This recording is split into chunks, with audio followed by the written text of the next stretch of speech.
Production funding for Behind the Headlines is made possible in part by the WKNO Production Fund, the WKNO Endowment Fund, and by viewers like you. Thank you. County Commissioner and candidate for Mayor Tammy Sawyer tonight on Behind the Headlines.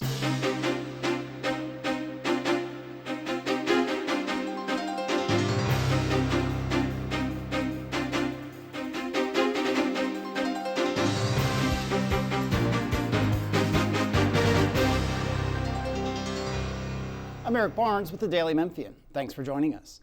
I am joined tonight by Tammy Sawyer, County Commissioner, candidate for Mayor. Thanks for being here again. Thank you for having me. And Bill Dries, reporter with the Daily Memphian. Let me first say that we are happy to have you here and to talk about your campaign. We have reached out to Jim Strickland, current mayor, who's running for re-election. He'll be on the show in 2 weeks. We also reached out to former mayor, Willie Harrington. He has so far declined to be on the show.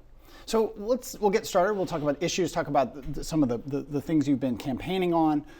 One of the things I want to start with, which is, I guess, an issue in the campaign, but also was a bit of news recently when CNN commentator Angela Rye came to town, spoke at a campaign event supporting your candidacy, and she made some headlines by calling Jim Strickland a racist.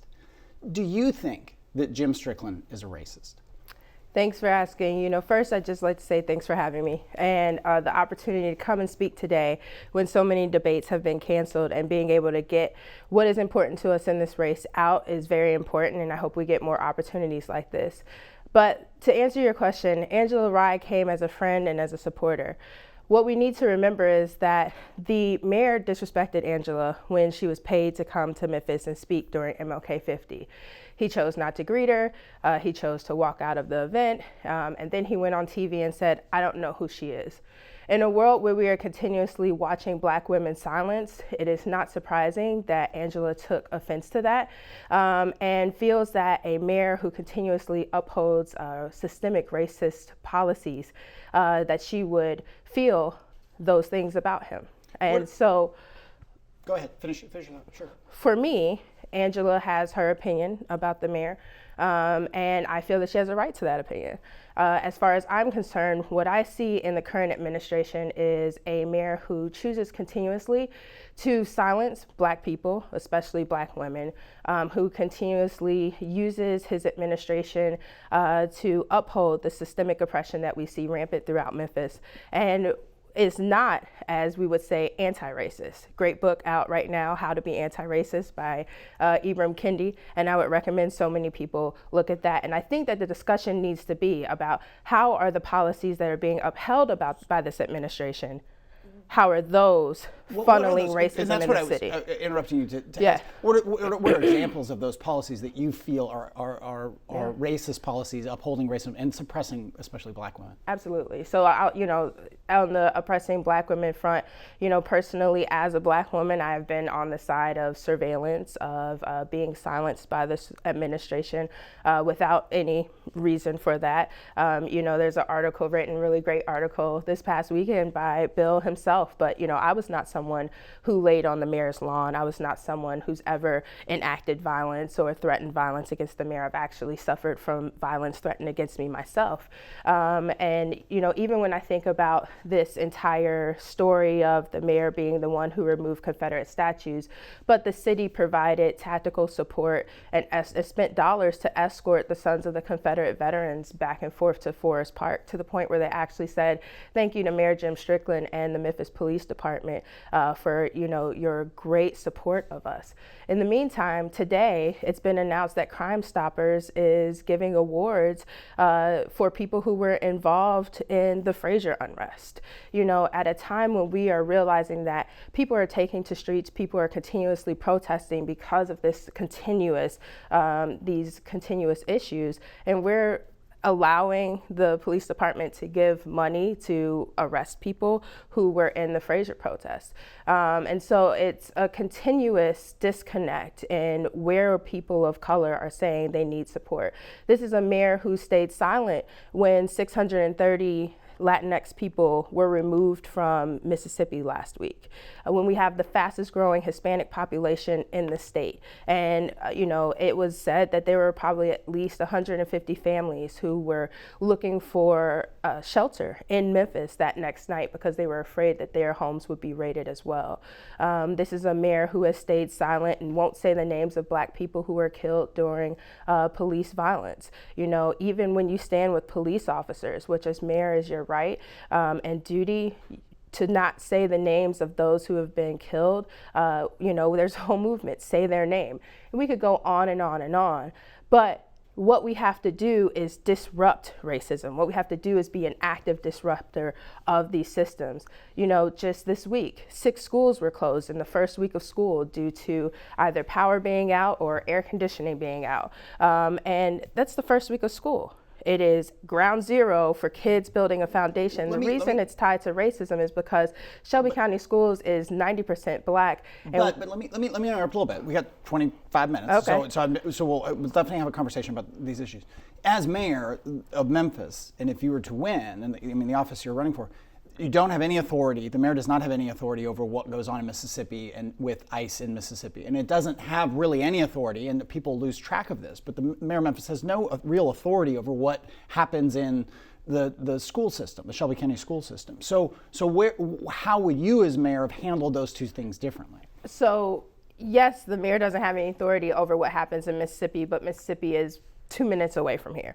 And when things happen around us, when we're silent about those things without realizing the terror that is enacted here at home, how many people, as I shared, were impacted when that happened, how many people were afraid right here. And even when there have been ICE raids here in Memphis, we have not seen the administration speak out. Okay. Even when people have actually called on the city of Memphis to, even before it was banned by the state to have a sanctuary city, the administration was asked to name the city a sanctuary city, and all the mayor would say, we welcome everyone to the city. And then on the schools, the city doesn't have oversight, no, but if you look at the municipalities around us, they don't have oversight either, and they continuously put funding into, they get city funding, they get county funding, they get state and federal dollars as well. Bartlett or Bartlett or but those are independent school districts. They're independent school districts, but our kids are competing for the same jobs. Our kids are looking for the same opportunities. Only 1/3 of kids who graduated from high school in 2019 were ready for college or work. Yeah.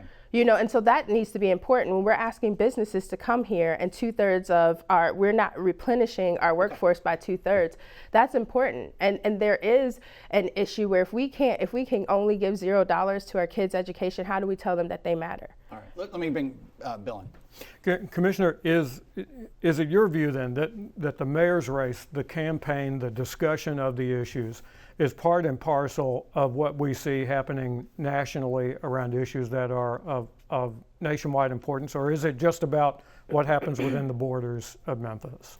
So I think that national issues, we are ground zero for a lot of national issues. We ping on all of these radars for high poverty, high segregation, lack of transportation, lack of educational inequity. And we need to be figuring out how to solve that. And I think people are watching Memphis to see how we're going to solve that. Throughout the South, people are trying different things, and it seems that we're not really trying anything except basic leadership. Are people who are trying to make up their mind in this mayor's race, do you think that there is that they experience some discomfort when they look at issues like roads, things like that, what's happening with Shelby County schools or any of the other school districts? Is there some discomfort that is inherent in trying to make that decision and also to reconcile what happens here with what happens nationally on all of the issues that you've talked about? Do I see people experiencing that discomfort? Yes. Mm-hmm. I think that we're definitely connecting the dots for people about how what's happening in Memphis matters with what's happening nationally. For example, when Jeff Sessions came here and people asked that the administration not meet with Jeff Sessions, the administration said, of course we're going to meet with Jeff Sessions. He's the Attorney General. But what happened out of that meeting was not taking the voices of the Memphians who were concerned about his record and Sessions' policies. But here we are, and now out of that meeting, We've lost federal monitoring of Department of Justice, and just reported in the last month that we've had 63% more juveniles arrested a year after that monitoring was taken away. You can connect the dots between what's happening nationally, who's appointed in certain administrations, excuse me, who gets to come to Memphis, who we meet with, and what we do when we meet with them. So my thing is not that the mayor has the ability to change things nationally, but the mayor can be an influencer for our city. Right. And an advocate. We need someone who's going to advocate as well as lead administratively.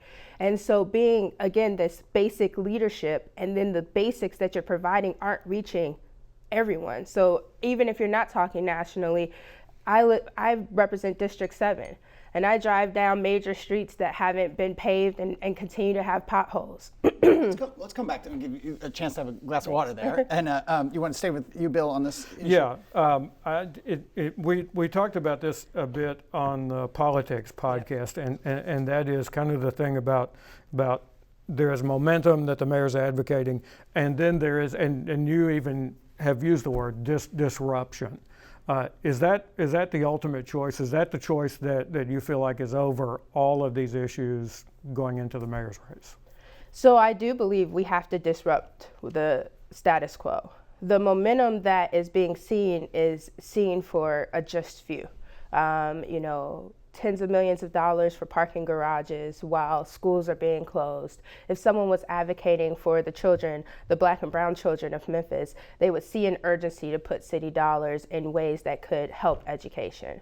$19 million, I believe, for a new tennis court. I played tennis. I grew up playing tennis. But the majority of the kids in Memphis can't get to Leftwich. And so we continuously put these things forward without addressing the issues that are the basic support services that people need. And I'll let you get to your next question.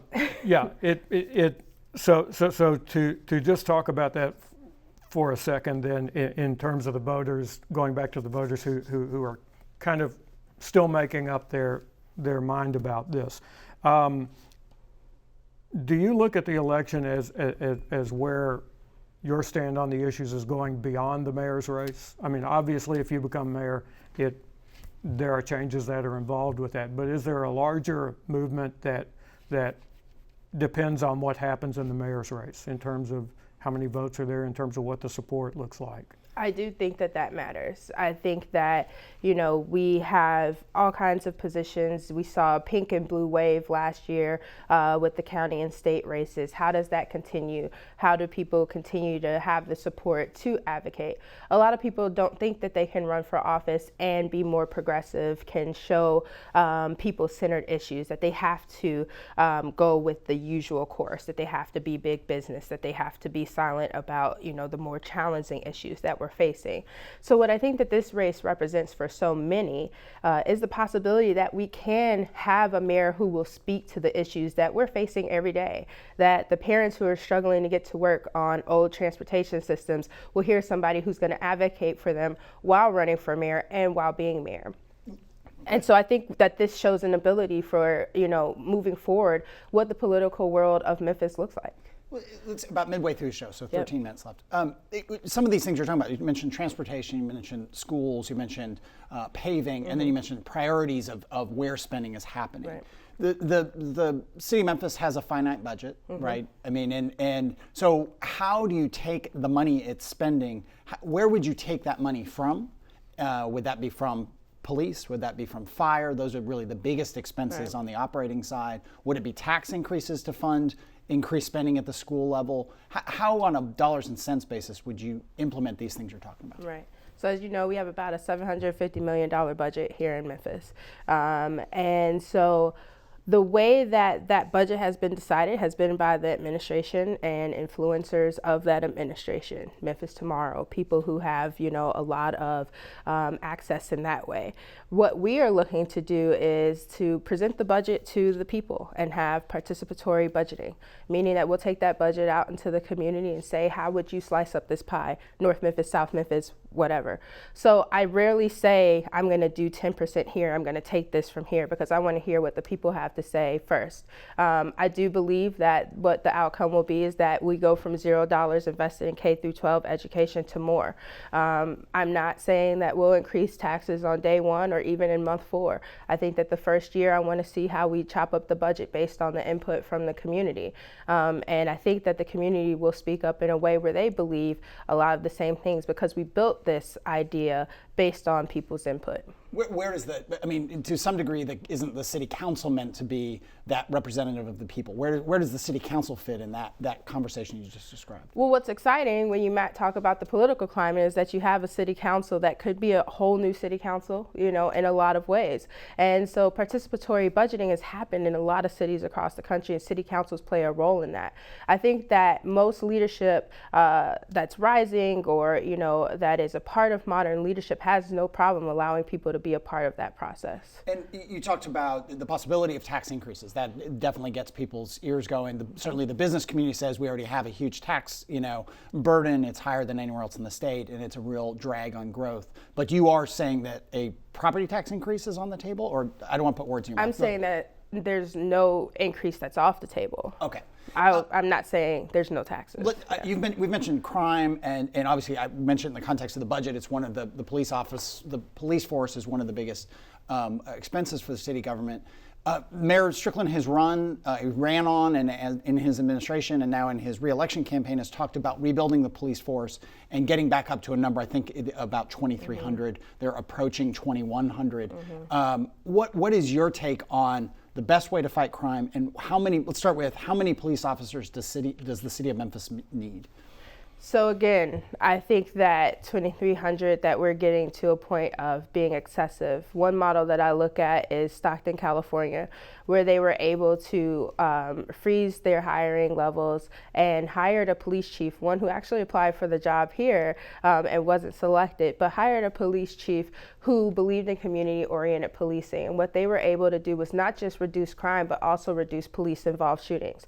And they did that by building community and police trust, rebuilding the relationship on both sides so that police are in the community building with them and the community is seeing them and trusting them, and that the crimes that crimes are going down, and also the tension between the community and the police are going down as well. So those type of models are the things that we're looking at bringing. So again, you're asking for numbers. I don't have a number to give you. So you're not opposed to 2,300, but what you want is a different philosophy. What I want is a different philosophy, and what we won't be doing is the same, like more police on the ground. More police on the ground, by all research, even though the current administration says differently, does not include reduction of crime. Because most crime happens, if you shot me right now, it'd be a crime number, right? It's kind of crazy, but to illustrate the point, if you committed a crime against me right now, the crime's committed. Police have to be called to come in. There's no reduction of crime. They couldn't stop you from committing a crime. What we as a city need to do to reduce crime numbers, you have to get involved with intervention, prevention, and education. We're focused on the conviction, and so our numbers will never go down. More police officers equals more people being arrested for crimes. Very visibly right now, we had Police Director Rawlings on the show, I believe a week ago, or in the last 2 weeks. The effort around the highways to reduce police shootings on the highways and road rage incidents. And so, I think I sometimes have seen 4 or 5 police and state patrol and sheriffs on the highway. People have seen it everywhere. Is that to you an effective and appropriate approach to reduce this highway road rage crime? That's tough to say. I do know that the police have, had a high presence on the highway. I saw it driving here. I see it just about every day. And I've heard people say that, it makes them feel safer. And I've heard people say it makes them feel less safer. But to the point of whether or not those police reduce crime, we're arresting 80 people a week or something like that with having that many police officers on the highway. So there we go, where crime numbers are being increased. These are the type of arrests that would have never happened had more police not been on the highways. And they weren't the type of crimes where we would normally, again, we're talking about reducing low-level violent, crime offenses and talking about bail reduction and things like that, because that further disrupts, our economic strength when we have so many people tied up in courts. But it is, so before I go to Bill, Director Rawlings talked about it when he was on the show. I mean, they pull over a lot of people. If it's 80, I didn't know that, but it's a lot. But they're finding guns. They're finding people who are wanted on, he says, they're finding a lot of guns, illegal guns. They're finding people who've been wanted on warrants, and then they're given a whole lot of tickets. Mm-hmm. Again, is that the right balance to, do you think are you saying you don't want people swept up in that unfairly? Or is it a price you have to pay to reduce this highway crime? I think that there is a better balance. I don't know that 80 people a week being arrested is the way to go, or is the reduction in crime. It's not reducing crime, because there we are adding numbers to our crime rate. Okay. Bill, with 6 minutes left. Also on the October ballot is a sales tax referendum, a half a cent to go for restoring benefits for police and firefighters that were cut 5 years ago in 2014 by the city. Do you have a position on that? I would love that the police and firefighters, and when I met with police and fire, and when I've met with unions, as you know, endorsed by AFL-CIO, I've met with them and said that I want them to have a seat at the table. I want us to make sure that the people who work for the city get the benefits that they need, so that they continue to raise families, continue to take care of their grandchildren, continue to take care of their health. So this referendum, my position on it is that I think that there are good things that could be done with it, and I'd love to see what the people say about it. Do you think that the benefits that police and fire have in the wake of these cuts from 2014, do you think the benefits are adequate in their present state? I'm not a policeman or a fireman, and so I'm running on hearing what people are saying, bringing their voices to the table. Police and fire don't feel that their benefits are adequate. The union workers in other departments don't feel that their benefits or wages are adequate. And so if we have all of these folks saying we're not, getting what we deserve, being paid by the city, I would say no. With 5 minutes left here, let's shift to, we've talked around this, some of this stuff we've mentioned, but more explicitly about economic development and the business community. And a lot of debates over the years of where the spending goes and where incentives are used in terms of tax incentives. Do you think that, would you want, the city, most incentives go through EDGE, they also go through Downtown Memphis Commission. They are bodies that the mayor's office has some authority over, but not explicit authority over. Do you think the priorities for economic incentives over, say, the last 5 to 10 years have been, or let's focus on the Strickland administration, over the last 3+ years, do you think those incentives have been given out wisely? I do not think so. I think we need more oversight. My belief is that if elected, we would freeze those initiatives while we do a full audit of the program. I've attempted to have that conversation on the county commission side, and we were told, well, you're not our boss. The mayors are our bosses. And that doesn't give the community a more positive view of how these things are handed out. And so I think that what needs to happen is that we have to have clauses that say you will pay a living wage, you will give benefits, you will treat your employees in a way where they're not, dying in hot warehouses and, so forth and so on, and you will be a part of the community. And people think that this will scare business off, and that's not the case. Amazon said they weren't going to go to New York because New York was making demands of, a certain, more progressive nature if they came. And Amazon is now in New York. And I think that what we see is that businesses are businesses for a reason. They're corporations. They're going to do the minimum possible to get into a city. We have the right to demand more for our people. What about the argument, particularly for, say, the distribution business, the warehousing type business, that they can go across the border and still take advantage of the Memphis airport or the Memphis Grizzlies or Memphis restaurants? They are effectively a part of Memphis, but they're living by an entirely different standard by just going across the border. How do you handle that dynamic? Well, first, when you think about the distribution business, we are, as everyone knows today, facing a huge economic downturn. There's recession looming, and distribution businesses are actually on the way out. Even FedEx is showing very public struggles with how it moves forward in the future. By our estimates, 65% of the jobs that are available today won't be available in 5 years due to automation or some type of form of elimination. And so what I'm not trying to do is make it comfortable for distribution jobs to get away with the things they've been doing for a long time. What I'm trying to do is bring new industry here, such as tech, such as growing our entertainment and arts businesses, and making sure that we can get people into jobs that will last longer than 5 years, and that where they'll be able to grow, thrive, and earn what they deserve. Examples of that, with just a minute and a half left, would probably be Indigo Ag, which has moved down from a very high-tech company. FedEx Logistics is moving downtown. A whole lot of it's not the distribution center, it's the knowledge workers, it's programmers. ServiceMaster moved downtown a few years ago. 700 people, many of them knowledge workers in IT. But even all those involved public incentives to get them, and all of those people who said had they not got incentives, they would not have moved downtown. Right. And I'm not saying no incentives. Okay. I'm saying that we need a full audit of the current program so that the programs can be more accountable. You said yourself that the programs aren't accountable to many people in a lot of ways. Well, I didn't say that, but you did. But okay, yeah, fair enough. But also, when you also look at FedEx, most of the jobs, when you look at the jobs that they were bringing down to the logistics center into downtown, majority of those jobs are moving positions that are already out east. They're not hiring new people. And so again, when we're looking at the incentives that we're getting, what is the greater impact? And I think we have to do a better job with making sure that the impact is greater. We have just 30 seconds. Is the focus on Tom Lee Park right now, $70 million, is that something you would want to disrupt?